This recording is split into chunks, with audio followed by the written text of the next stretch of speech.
后来乡亲啊，继续来看这件坐伫副驾驶座乱弹粪扫，竟然是无伊台话，无法通发。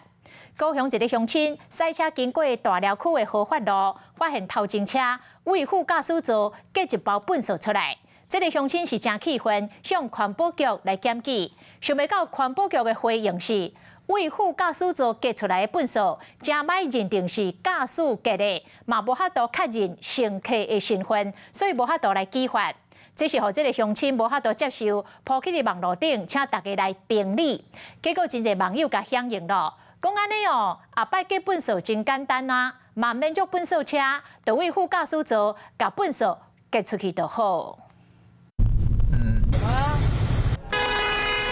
副驾驶乌白等粪扫等甲真自然，因为因为无这个法律通加罚，所以讲这款离境行为一再出现。这是高雄大寮合法路头前这副驾驶座弹出一包槟榔袋啊，后车的驾驶气一个甲环保局检举，因过得到这款的回应。环保局讲无会受理，因为行为人是副驾驶座的人，无都认定是驾驶，所以讲袂当罚车辆的所有人。佫唔知行为人的身份，所以讲袂当开罚单，或者个检举人有够生气铺上网络，讲后盖弹粪扫为副驾驶座弹出去就好，后盖暗时嘛免佫赶粪扫车，袂少网友讲真正是有够无公德心，嘛有人咧口说讲这根本是生活的智慧王，后盖出来粪扫为副驾驶座弹出去就好。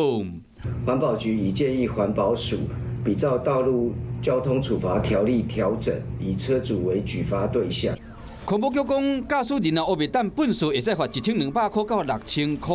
但要针对坐伫副驾驶座的人，无法度甲开单罚钱，所以应该请主管单位赶紧修法，唔通互这款无公德心的人继续做这款代志。